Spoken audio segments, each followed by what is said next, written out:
नमस्कार, बुलेटिन में आपका स्वागत है और मैं आपके साथ हिमानी। बुलेटिन का आगाज करेंगे। इससे पहले आपको देहरादून ले चलते हैं, जहां सीएम पुष्कर सिंह धामी क्या कुछ कह रहे हैं, आइए आपको सुनवाते हैं। हमारे देश से और विदेशों से सभी प्रतिभागियों ने यहां पर प्रतिभाग किया है। सभी ने अपने अपने विचार रखे। इस मैं कहूं कि बहुत ही शानदार ये जो सम्मेलन हुआ है, मिलन हुआ है, उस कार्यक्रम में अभी हम सब लोग जिनको सुन रहे थे, उत्तराखंड सरकार के कृषि मंत्री, और इन्होंने कृषि मंत्री के नाते ही बोला है, वैसे और भी विभागों के मंत्री हैं, उसमें हॉर्टिकल्चर डिपार्टमेंट भी है जो बहुत बड़ा डिपार्टमेंट, बहुत महत्वपूर्ण डिपार्टमेंट है, श्री गणेश जोशी जी, और हमारे पशुपालन विभाग के मंत्री श्री सौरभ बहुगुणा जी, हमारे मुख्य सचिव श्री संधू साहब, श्री मीनाक्षी सुंदरम जी, श्री पुरुषोत्तम जी, श्री पंकज पांडे जी, सिंघल साहब, हमारे आचार्य जी, सोडी जी, सिंघानिया जी, और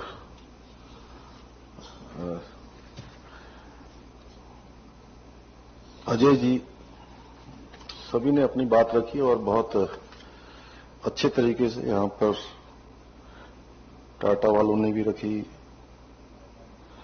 अमूल वालों से सोडी जी ने तो बहुत ही अच्छा संबोधन किया यहां से, और सभी आए हुए हमारे अतिथिगण।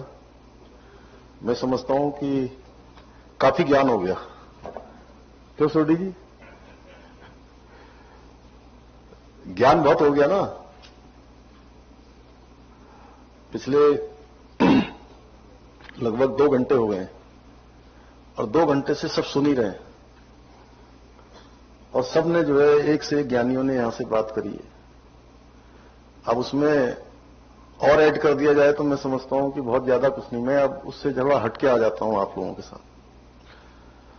अब एक तो हमने रखा है एडवांटेज उत्तराखंड, और संधू साहब ने बहुत विस्तार से शुरू में बताया कि उत्तराखंड में इंडस्ट्री लगाएंगे तो क्या क्या फायदा होगा। एक तो इन्होंने जो सबसे बड़ी बात करी पर्यावरण की और बिजली की। तो पर्यावरण के बारे में देखिए, अभी आप सब लोगों में से बहुत सारे लोग दिल्ली से आए होंगे, या दिल्ली में रहते होंगे, या नहीं भी रहते होंगे तो घूम फिर के दिल्ली आ जाते होंगे। और हमको भी अभी इस बीच दौरान में जब वो एमसीडी के चुनाव हो रहे थे तो दिल्ली में काफी दिनों तक रहना पड़ा, आना पड़ा, जाना पड़ा। तो एक दिन मैं प्रातःकाल 6:30 बजे मेरी आदत है कि मैं नीचे आ जाता हूं। मतलब मैं वहां दिल्ली में भी आ गया, उत्तराखंड सदन में नीचे आया तो वहां के एक कर्मचारी ने मुझे कहा, साहब कहां जा रहे हैं आप इतने सवेरे? क्योंकि मेरी आदत है मैं घूमने निकल जाता हूं, एक किसी को ले लेता हूं साथ में, चूंकि वो जरूरी होता है, वो भी सादी वर्दी में, कोई उसको अलग से वर्दी वगैरह अगर पहने तो पता लग जाता है। तो मैं अपना मास्क वास्क लगा लेता हूं, मफलर ओढ़ के और ऐसे अपना। तो मैंने कहा मैं घूमने जा रहा हूं नेहरू पार्क में, और दिल्ली में रहता तो अक्सर जाता हूं वहां। बोला साहब बिल्कुल मत जाइए अभी आप। तो मैंने कहा क्यों भाई? बोला आप उत्तराखंड की आदत के होंगे, वहां तो लोग सवेरे से घूमते हैं और बड़ा अच्छा पर्यावरण रहता है, अच्छा पॉल्यूशन का लेवल बहुत हल्का है, वहां है ही नहीं पॉल्यूशन। यहां तो बहुत हाई पॉल्यूशन है अभी। ये दीपावली के तुरंत बाद में गया था आचार्य जी,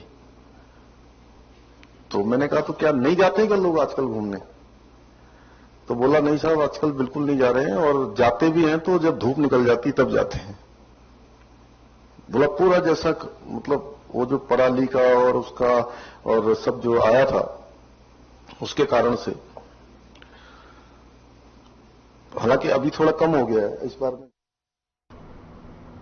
नई खबर उधम सिंह नगर जिले के जसपुर से है, जहां जसपुर नगर पालिका अक्सर विवादों में घिरी रहती है। ताजा मामला जसपुर नगर पालिका से सामने आया है, जहां विद्युत विभाग का लाखों रुपए बकाया होने के बाद भी नगर पालिका की ओर से बिजली का उपयोग किया जा रहा है। आपको बता दें कि ये जो तस्वीर आप देख रहे हैं जसपुर नगर पालिका की है, जहां कई जगह दिन में ही पोलों पर लाइट जल रही है और बिजली का गलत उपयोग किया जा रहा है। आपको बता दें कि विद्युत विभाग का बिजली का लाखों रुपए का बिल अभी तक बकाया है और नगर पालिका इस ओर कोई भी ध्यान नहीं दे रहा है। विद्युत विभाग के एक्शन ने बताया कि नगर पालिका के ऊपर 88 लाख रुपए अभी तक बकाया है।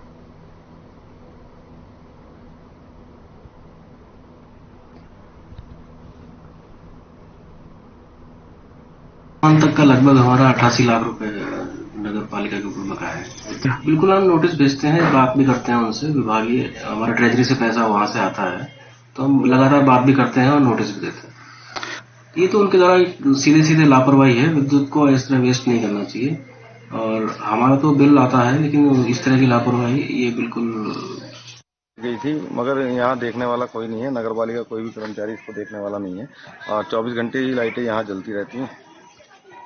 काफी टाइम हो गया इसको, तो ये करीब 1-2 महीने से ज्यादा ही हो गया होगा लगभग। ना यहाँ कोई स्विच है कि जिससे हम भी इसको बंद कर सकें, बाकी लगातार ये लाइटें जलती रहती हैं। नगर पालिका की दिन में ही लाइट जलती है, कोई बुझाने वाला नहीं, कुछ नहीं। जो कर्मचारी रखे हुए फ्री की तनख्वाह ले रहे हैं, क्या कर रहे हैं। मैंने शिकायत नगर पालिका में स्वयं मैं गया हूँ, मैंने कई बार करी, सीईओ साहब के सामने मैं क्या गया हूँ और राशि से भी निकलते बढ़ते यहाँ पर मैं रोक कर उनसे कहा मैंने, लेकिन जो यहाँ इन कर्मचारी लाइट जलाने वाले बुझाने वाले उनसे भी कहा मैंने, लेकिन कोई सुनवाई नहीं करता, कोई आता ही नहीं, सुनने के लिए तैयार ही नहीं होता।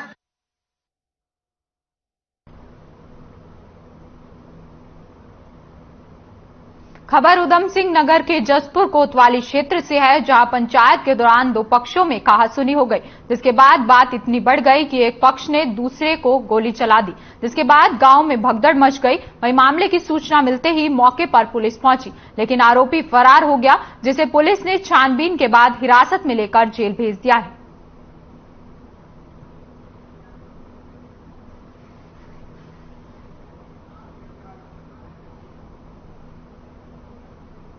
पतरामपुर चौकी का एक कल्याणपुर गांव है। यहाँ पर एक रास्ते के विवाद को लेकर दो पक्षों में एक कुछ कहासुनी का मामला हुआ था, जिसमें एक पक्ष है ये जगविंदर सिंह और दूसरा है गुरमेल सिंह।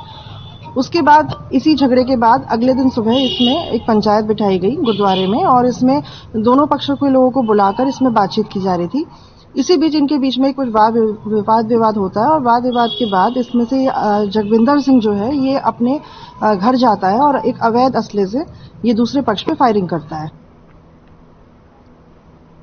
वहीं काशीपुर में पूर्व सांसद स्वर्गीय सत्येंद्र चंद गुड़िया की जयंती के अवसर पर हर साल की तरह इस साल भी एससी गुड़िया क्रॉस करेंसी रेस का आयोजन किया गया, जो पूर्व प्रधान आनंद कुमार की आवाज से शुरू हुई और इसका समापन एससी गुड़िया आईएमटी में हुआ। इस कार्यक्रम में कैलाश चंद्र गहतोड़ी मुख्य अतिथि के रूप में मौजूद रहे। कार्यक्रम को संबोधित करते हुए गहतोड़ी ने कहा कि मैं सत्येंद्र चंद गुड़िया जैसी महान हस्ती को नमन करता हूं और हम सभी को उनके आदेशों पर चलना चाहिए।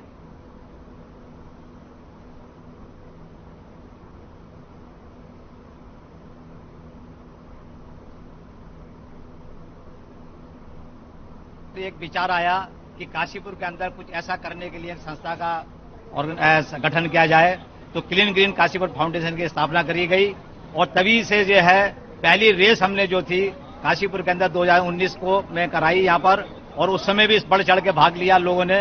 और जब से लगातार ये हमारा प्रयास चल रहा है, ये भगीरथी प्रयास चल रहा है, गंगा सा बह रहा है, और आज जो इसमें काशीपुर के अंदर देखा होगा तमाम लोगों में जोश, 500 धावक धाविकाओं ने इसके अंदर भाग लिया।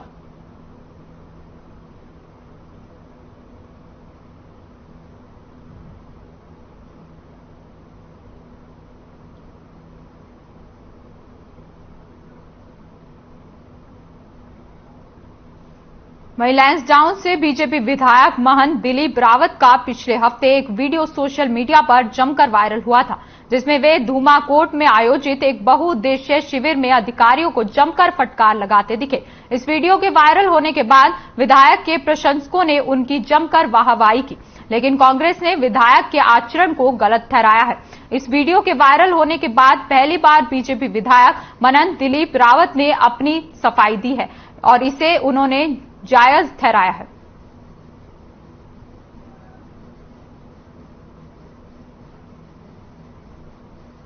धावक धाविकाओं ने इसके अंदर भाग लिया।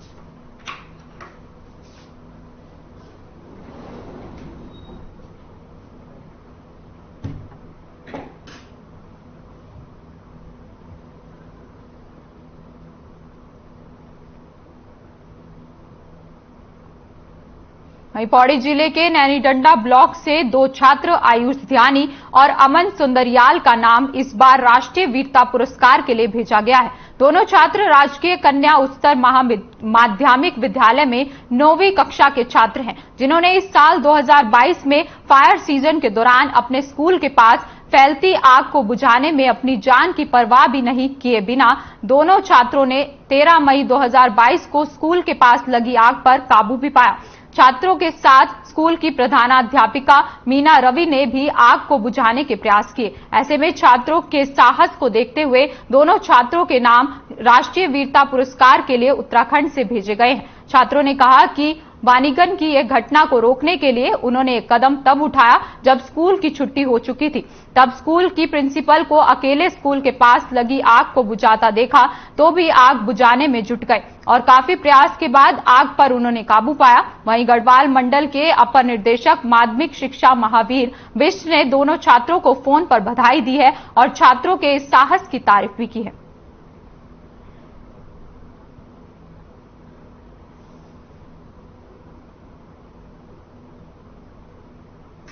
हमारे लिए ये बड़े ही गर्व का क्षण है कि हमारा नाम वीरता पुरस्कार के लिए चयनित हुआ है। हम छुट्टी के बाद अपने घर को जा रहे थे, तभी हमने देखा कि विद्यालय के ऊपर वाले क्षेत्र में काफी आग लगी हुई है और हमारी प्रधानाचार्य जी अकेले उस आग को बुझाने का कार्य कर रही हैं। हम दोनों ने ही उनके सहयोग हेतु उनके पास गए व विद्यालय से कुदाल व तसला ले जाकर मिट्टी डालकर आग को बुझाने का कार्य कर रहे थे। ये एक बड़ी खुशी की बात है कि हमारे कन्या हाई स्कूल डुंगरी विकासखंड नैनीडंडा के दो छात्रों को आग बुझाने के कारण जो है वीरता पुरस्कार के लिए चयनित किया गया है। ये बड़ा हर्ष का विषय है और ये दो छात्र हमारे एक अमन सुंदरियाल और आयुष ध्यानी, ये दो बच्चे हैं जो कि 9th क्लास के हैं। वह ऐसा था कि विगत मई में जब स्कूल के पीछे बिल्डिंग के पीछे जो है जंगल में आग लग गई थी, तो वहां पर जो हमारी प्रभारी प्रधानाचार्य हैं मीना रवि, वो स्वयं आग बुझा रही थी और क्योंकि छुट्टी हो चुकी थी, पर इन बच्चों ने दूर से देखा कि हमारी मैडम जो है आग बुझा रही हैं और जंगल में आग लग गई है, तो ये दो बच्चे जो हैं वापस आ गए और उन्होंने मैडम के साथ में आग बुझाने का काम किया है। बच्चों को आज ये जानकारी देते हुए बहुत अधिक खुशी हो रही है कि हमारा विद्यालय राज्य स्तर से राष्ट्रीय वीरता पुरस्कार के लिए चयनित हुआ है और इस कार्य के लिए अमन सुंदरियाल, आयुष ध्यानी कक्षा 9 इन दो बच्चों को चुना गया है। इन बच्चों ने विद्यालय परिसर में लगी आग को प्रधानाचार्य के साथ सहयोग करके बुझाने में मदद करी थी। हमारे लिए ये बड़े गर्व का क्षण है कि हमारा नाम वीरता पुरस्कार के लिए चयनित हुआ है। हम छुट्टी के बाद अपने घर को जा रहे थे, तभी हमने देखा कि विद्यालय के ऊपर वाले क्षेत्र में काफी आग लगी हुई थी और हमारी प्रधानाचार्य जी अकेले उस आग को बुझाने का कार्य कर रही है। हम दोनों ही उनके सहयोग हेतु उनके पास गए व विद्यालय से कुदाल व तसला ले जाकर मिट्टी डालकर आग को बुझाया। इस कार्य को करने में लगभग 2 घंटे का समय लगा। वहीं रुड़की में देहरादून स्थित एक निजी हॉस्पिटल में काम करने वाली महिला नर्सों ने अपने हॉस्पिटल के डॉक्टर पर आरोप लगाया है। आपको बता दें कि स्टाफ के एक व्यक्ति पर भी छेड़छाड़ करने का आरोप लगाया है। इस दौरान महिला नर्सों में जमकर हंगामा काटा गया, जिससे निजी अस्पताल के बाहर भीड़ भी लग गई। आपको बता दें कि पुलिस ने मौके पर जाकर किसी तरह से मामला शांत कराया। इस मामले में पुलिस ने आगे की कार्रवाई शुरू कर दी है।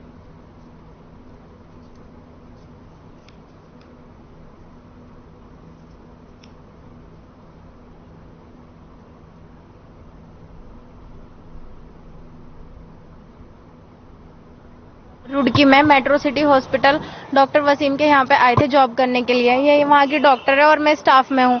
तो सर अभी कुछ टाइम पहले 1-1.5 महीने पहले से ही डॉक्टर वसीम हमारे साथ अजीब हरकतें कर रहे थे, जैसे तुम्हारा नाम क्या है, तुम्हारा नाम बहुत अच्छा है, तुम बहुत अच्छे हो, मैं तुम्हें बहुत पसंद करता हूँ वगैरह वगैरह इस तरह से बात कर रहे थे। तो अभी 2-4 दिन पहले ही वो आए, मैं हॉस्पिटल जा रही थी और इसी वजह से मैंने अपनी नाइट शिफ्ट कराई थी। वो डे में रहते थे तो मुझे अजीब अजीब तरीके से परेशान करते थे, कभी उन अपने कैबिन में बुलाना, कभी अजीब अजीब से सवाल। तो फिर मैंने इनसे क्या है कि अपनी नाइट शिफ्ट करा ली थी, मैं नाइट में जॉब करने लगी थी। फिर तो अभी कुछ टाइम 2-3 दिन पहले वो आए, वो कहने लगे कि कहाँ जा रहे हो, मैंने कहा हॉस्पिटल जा रही हूँ। कहने लगे कि चलो मैं भी वहीं पे जा रहा हूँ, मैं छोड़ दूंगा तुम्हें। तो कार में बिठा के उन्होंने मेरे साथ बहुत बदतमीजी की, बहुत ज्यादा बदतमीजी की। मैं जैसे कैसे करके वहां पे हॉस्पिटल पहुंच गई। फिर अगले दिन जैसे मैं घर रूम पे आई, वो कहने लगी कि रात के लिए सॉरी और ये है वो है और आज आ जाओ आप, मुझे आपसे और बात करनी है। मैं कहने लगी मैंने सर मेरा रिश्ता हुआ है और इससे मेरे रिश्ते पे फर्क पड़ रहा है। कहने लगे कि नहीं ये ऐसी कोई बात नहीं है, मैं तुम्हारे साथ कहीं गलत थोड़ा ही कर रहा हूँ, बस ये है कि तुम्हारे साथ अच्छा लगता है, तुम्हारे साथ घूमना फिरना, टाइम पास हो जाता है बस थोड़ा सा। जैसे मैं कंफर्म करने गई ना उनसे वसीम से कि तुमने ऐसा क्यों करा है भाई लड़की के साथ में, और मेरे पास रिकॉर्डिंग है तुम्हारी, तो हाथ पैर जोड़ने लगा। ये बोल रहा मुझे रिकॉर्डिंग डिलीट कर दो और कोई बात नहीं, मैं तुम्हारी लड़की को आज से परेशान नहीं करूंगा। मैंने बोला अच्छा एक काम करो, हमारा हिसाब कर दो, तुम हम यहाँ काम करते नहीं है। मैंने इसके साथ में ये तो गई नहीं थी, मैं अकेली गई थी। मैंने बोला हिसाब कर दो, हम काम करने की नहीं यहाँ बिल्कुल भी सर। उन्होंने बोला चलो ठीक है हिसाब कर देंगे। तो फिर एक मोनू है ना वहाँ पर, मोनू आया, मोनू ने बोला हिसाब कर देंगे, बोले तेरा हिसाब कर देंगे, ये बोला उन्होंने। फिर मैंने बोला सर ये देखो किस तरीके से जब तुम्हारे सामने ही हमें इस तरह कह रहे, तुम्हारे पीछे हमारा क्या करते होंगे फिर यहाँ पर, ये हमें फिजिकली टॉर्चर कर रहे हैं यहाँ। और ये सोने के लिए आई हूँ मैं, तो उन्होंने सर ने मुझे घर पर वहाँ पे रूम पे भेज दिया कि मैडम तुम रूम पे चले जाओ, तुम्हारे पैसे वहीं पहुँच जाएंगे।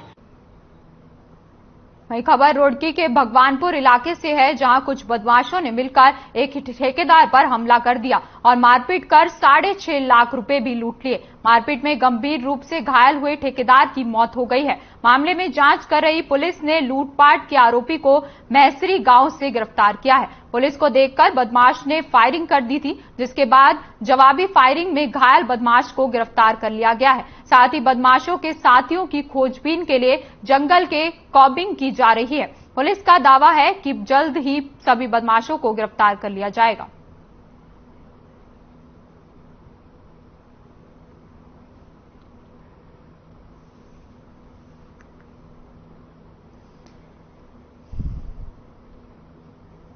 जो है भगवानपुर क्षेत्र में एक ठेकेदार है जो पैसा निकाल के जा रहे थे, जो कॉन्ट्रैक्ट ठेकेदार थे, और उनसे जो एक लूट की घटना हुई थी, जिसमें मौके पर जो है एक बदमाश को पकड़ा गया था। और साथ ही साथ जब उनकी जो है इलाज के दौरान जो है 3 दिन उपरांत मृत्यु हो गई थी, जो जानकारी मिली थी उसमें पता चला था उन्होंने 8 लाख रुपए करीब निकाले थे, जिसमें कुछ पैसे उन्होंने बांट दिए थे। करीब 6 से 6.5 लाख रुपए जो है शेष थे, जिनको बदमाश लूट के ले गए थे, जिसमें कुछ बदमाशों के फिर पूछताछ के बाद संदिग्ध नाम आए थे। चूंकि इन बदमाशों के बारे में जो जानकारी मिली थी उसमें हमारी टीमें लगी थी और हमारे बहुत सारे मुखबिर तंत्र भी लगाए गए थे। ये सूचना मिली थी कि आज इधर अन्यत्र कार के किसी कारण आने की सूचना प्राप्त हुई थी, जिस पर हमारी एसओजी हरिद्वार और रुड़की जो सीआईयू की टीम है वो और थाना भगवानपुर की पुलिस और सभी को चेकिंग के लिए अलर्ट किया गया था।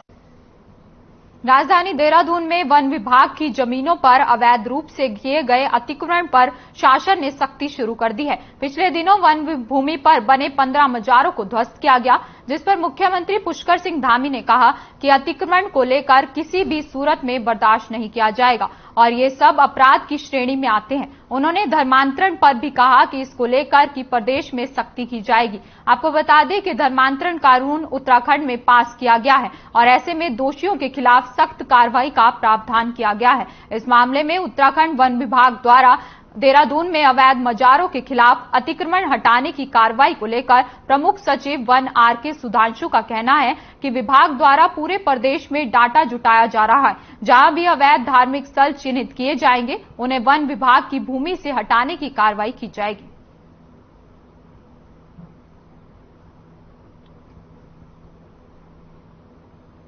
देखिए, जो भी अतिक्रमण है या जो भी इस प्रकार की गतिविधियां हैं जो अपराध की श्रेणी में आता है, जिसको चाहे हम धर्मांतरण की बात करें, अतिक्रमण करें या अवैध रूप से कब्जे की बात करें, तो उन सब पर कार्रवाई होगी। मैं तो मैं अभी कुछ नहीं कह सकता हूं कि जब तक कि सूची हमारी पूरी तरह से तैयार ना हो जाए तब तक उसके बारे में कि कितनी जमीन है, क्या है, कैसे, उसके बारे में मैं मतलब मेरे स्तर से कोई कमेंट नहीं कह सकता। पूरे प्रदेश भर में कितने, मैंने आपको बताया कि एक बार सूची आ जाने दीजिए, फिर मैं आपके सामने खुद आऊंगा और बताऊंगा कि कितना हेक्टेयर और कितना नंबर इस तरह के अतिक्रमण के हैं। पुराने निर्माण के बारे में अभी व्यापक विचार हम लोगों करेंगे, उसके बाद ही इसके बारे में निर्णय लेंगे। ये नियम आपका कब से लागू होता है सर, तोड़ने का? देखिए, 1980 में फॉरेस्ट प्रिजर्वेशन एक्ट लागू हुआ और 1980 के एक्ट के प्राविधान के तहत, तो अगर आपका कहना तो 1980 के बाद के बने हुए सभी इलीगल है। इसमें कोई न राय की बात है या अपनी जानकारी की बात है, बल्कि एक सीधा एक उसूल है और कायदा है कि हमारा इस्लाम, हमारा मजहब इस बात की इजाजत नहीं देता कि किसी गैर की जगह में कब्जा जमा कर उसमें मजार बनाया जाए या कब्र बनाई जाए या कोई इस किस्म का कोई तालीमी इदारा बनाया जाए। देखिए, वन भूमि के ऊपर अगर कहीं अवैध अतिक्रमण हुए हैं तो वन विभाग को पूरा अधिकार है उसे ध्वस्त करने का। ईंटें रखने के बाद लोगों को लगता है कि इस तरह से कई लोग जमीन कब्जाने की कोशिश करते हैं, तो उनके खिलाफ वन विभाग अगर कार्रवाई कर रहा है तो अच्छी बात है। लेकिन कई जगह ऐसी भी हैं वनों के अंदर जहां समाधियां होती हैं, जहां साधु संत या कोई सिद्ध पुरुष की समाधि होती है या मजार होती है, तो वो वन विभाग जानते हैं कि कहां पे सही है कहां गलत है, तो वन विभाग का विषय है। वहीं पहाड़ के पर्वतीय जिलों के एकमात्र हायर सेंटर बेस अस्पताल श्रीनगर के लिए सरकार ने 5 करोड़ की लागत से बनने वाली पेयजल योजना की सौगात दी है। स्वास्थ्य मंत्री डॉक्टर धन सिंह रावत ने बेस अस्पताल पहुंचकर पेयजल योजना का शिलान्यास किया है। आपको बता दें कि इन दिनों स्वास्थ्य मंत्री धन सिंह रावत श्रीनगर विधानसभा दौरे पर है। यहां स्वास्थ्य मंत्री ने विभिन्न योजनाओं का शिलान्यास करने के साथ कार्यकर्ताओं को बेस अस्पताल मेडिकल कॉलेज के अधिकारियों की भी बैठक ली है। वहीं उन्होंने बताया कि 18 दिसंबर से स्वास्थ्य विभाग की बैठक श्रीनगर में आयोजित होनी है।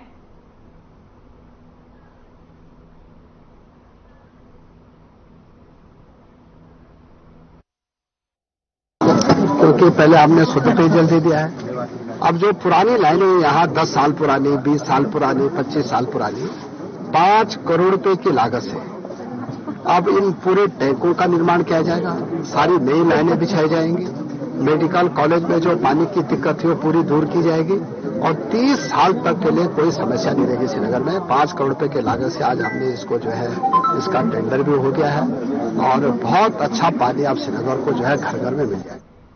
वहीं अल्मोड़ा जिले में सड़क दुर्घटनाओं पर अंकुश लगाने को लेकर जिला प्रशासन ने कवायद तेज कर दी है। सड़क सुरक्षा समिति की बैठक जिलाधिकारी वंदना की अध्यक्षता में आयोजित की गई। इस दौरान जिलाधिकारी ने कोहरे को लेकर सड़कों पर सावधानी वाले संकेत बोर्ड लगाने के निर्देश दिए हैं। जिलाधिकारी ने वाहनों की सघन रात्रि चेकिंग करने को भी संबंधित अधिकारियों को निर्देशित किया है। साथ ही नशे में गाड़ी चलाना, बिना हेलमेट के गाड़ी चलाना, ओवर स्पीडिंग के चालान को बढ़ाने के निर्देश दिए।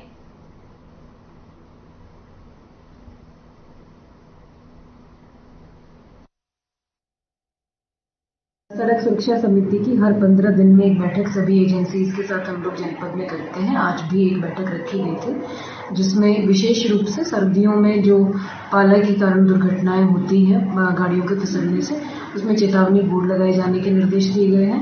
साथ ही वर्तमान में शादियों के सीजन में दुर्घटनाएं भी बढ़ रही हैं, तो उसमें प्रवर्तन की जो कार्रवाई है उसको बढ़ाने के निर्देश दिए गए।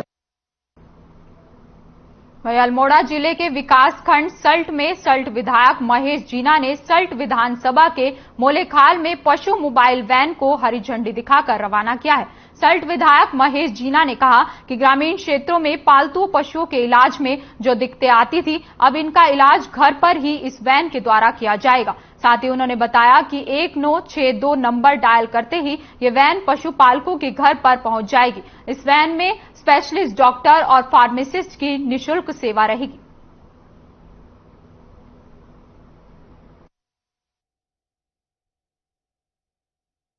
मैं आप सभी पशुपालकों को सूचित कराना चाहता हूं कि हमारे माननीय मुख्यमंत्री श्री पुष्कर सिंह धामी जी, हमारे माननीय पशुपालन मंत्री श्री सौरभ बहुगुणा जी एवं हमारे माननीय विधायक सल्ट श्री महेश जीना जी के अथक प्रयासों से हमारे विकासखंड सल्ट के लिए एक मोबाइल वेटनरी यूनिट प्राप्त हो गई है, जिसका शुभारंभ हमारे माननीय विधायक सल्ट श्री महेश जीना जी द्वारा हरी झंडी दिखाकर कर लिया गया है।